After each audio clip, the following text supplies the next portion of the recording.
Yeah, hello, my name is Joachim Pieprek, and I would like to thank the organizers for inviting me to give a talk on energy efficiency comparison of gallium nitride-based blue light emitters. And I jump right into it. We can distinguish three types of emitters. Most popular is a light-emitting diode, which generates light by spontaneous emission of photons, and these photons are emitted in all directions. They are not correlated. If we capture some of these photons in an internal waveguide, then we allow amplification of spontaneous emission, amplified spontaneous emission. And if we have no feedback at one of the facets, then we have a superluminescent diode that gives a more narrow spectrum and a more narrow beam of light. And if we then add facet reflectivity, a reflective facet to both ends of the internal waveguide, then the internal amplification of light is even stronger, and we get lasing based on stimulated emission of photons in a very narrow and high power beam.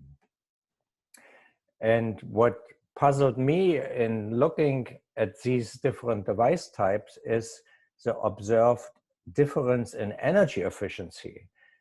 The LEDs achieve more than 80% energy efficiency, the lasers about 40 to 50%, but the superluminescent diodes only 10%.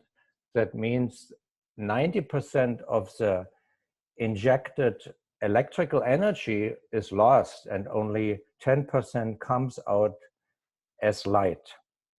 And I would like to analyze this difference in the following. So what are the components of the energy efficiency? In general, there are different terms used for this efficiency.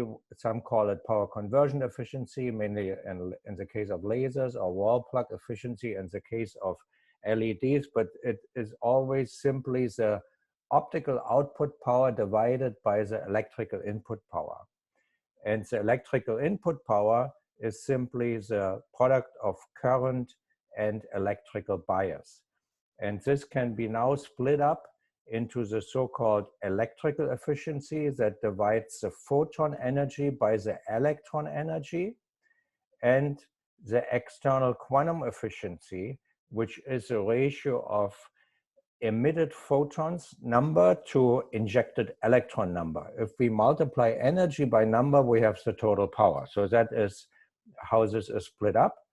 And in the process of transforming electrons into photons, we can lose some electrons, and that is described by the internal quantum efficiency.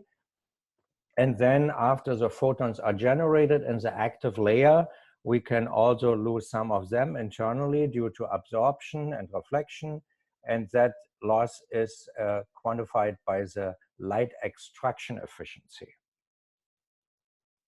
And now it's quite difficult to compare practical devices because they all have different designs, fabrication, operation, and measurements conditions.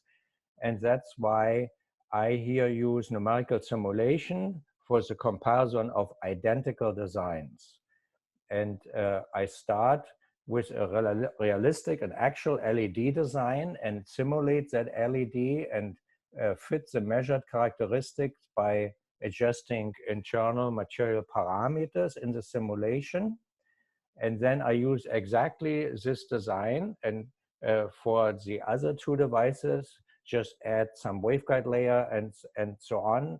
And then I can compare the results of all three emitter types and hopefully figure out why we see such a strong energy efficiency difference. So, and the software I'm using for this study is quite popular, made by Crosslight Software. Apps for the LEDs and Pix3D for laser and SLED. And this software self-consistently combines a drift diffusion model for the current flow, then models for the photon emission from strained quantum wells, an optical model for the internal light or photon propagation and light extraction, and also a heat flux model for self-heating, but that will not be used in this study. So the first step is to pick a reference LED, which is shown here, a simple single quantum well LED. And here we see the conduction band edge and the valence band edge, and the wave functions and the energy levels of the quantum wells. The quantum well is made of InGaN, and the electron blocker layer is made of AlGaN. So the complete layer structure is given here. And this LED is now simulated. And in the simulation, there are a number of material parameters that have to be adjusted to find a realistic simulation result. And I do this by fitting all the available measurements of bias, photon energy, and external quantum efficiency given its dots. And first, the bias curve can be fitted by adjusting the mobility. These are relatively high numbers actually for the whole mobility. And I also added a contact resistance to match this increase in bias. But such contact resistance is different in every device. So in the future or in the following, I neglect the contact resistance for comparison of the different device types. And then for the blue shift of the photon energy can be used to fit the polarization charge density, which is also a very tricky parameter in simulations, often estimated. And in this case, we are actually able to extract this polarization from the measurement. And then the external quantum efficiency includes a reported light extraction efficiency of 45.6%, which is pretty poor in this case, but real, actually high-end LEDs have much better values. So for the following comparison, we set this to 1 or 100%, so we neglect photon losses. Then to fit the efficiency group, I picked a Shockley Hall lifetime of 45 nanoseconds and this typical Auger coefficient, and the well-known Drupe effect in this case is completely caused by Auger recombination. Electron leakage does not matter in this case. So after establishing all the internal parameters of the simulation, we can now transform this design into an SLED or laser diode by simply adding cladding layers to the waveguide, AlGaN cladding layers, and that forms a waveguide in the center of the device so that we can observe the other two devices in the simulation, or the operation, simulate the operation of these devices. And then the difference between the SLED and the laser diode is simply in the facet reflectivity. It is 0 for the SLED and 18% for the laser diode. And again, this comparison used simplified assumptions to get to the core of these observed energy differences, energy efficiency differences.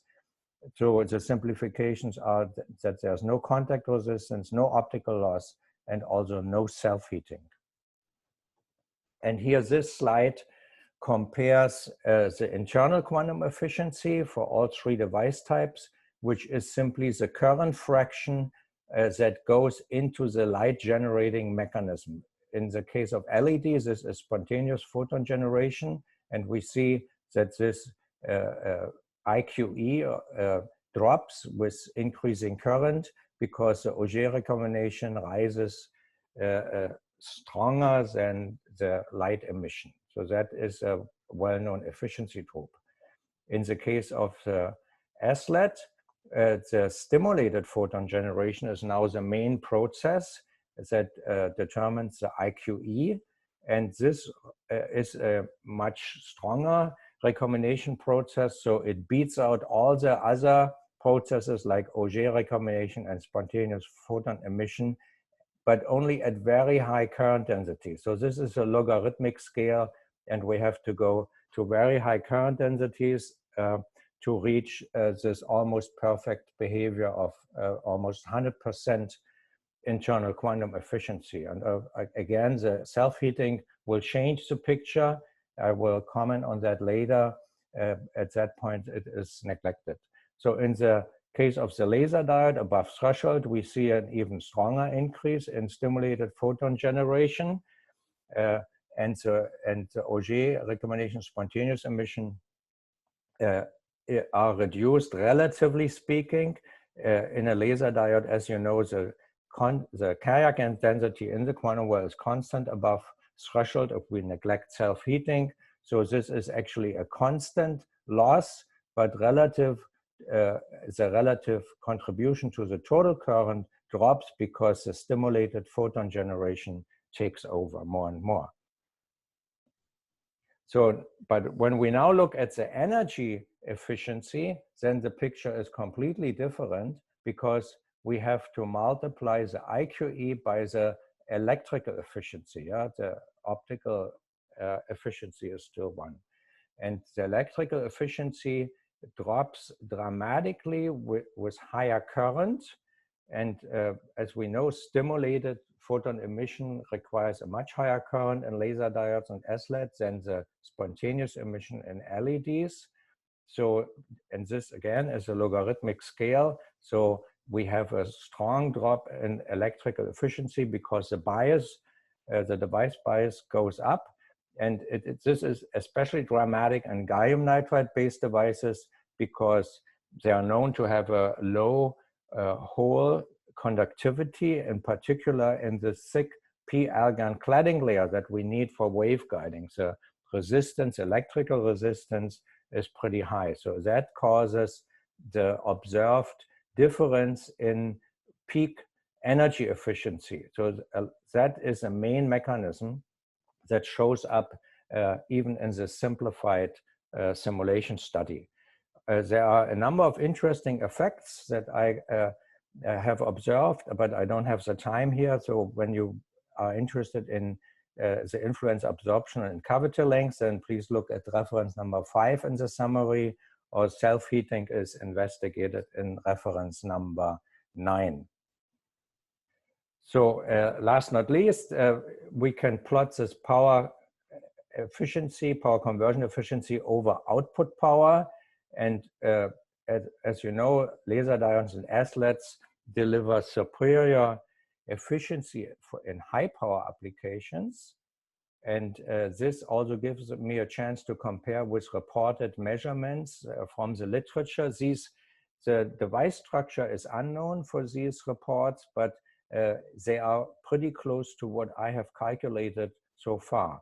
So that is another confirmation that this study is believable. And one remark I would like to make: the SLEDs are always limited by the residual facet reflectance in real devices. So we never have 0 reflectance at a facet. So at some point at hard pumping, the lasing kicks in, and that limits the output power. So that is a serious limitation for the SLEDs. So in summary, we can explain the observed energy efficiency difference by a simplified numerical simulation. And the main reason is that LEDs and SLEDs require a much higher input current, which causes a higher bias and therefore a reduced electrical efficiency. And this is especially attributed to the low hole conductivity of the p-argon cladding layer. And so there are some reports in the literature that are also cited in my summary, what to do about this. So please look at the summary references for 5 and 9 for further details and results. Thank you very much for your attention.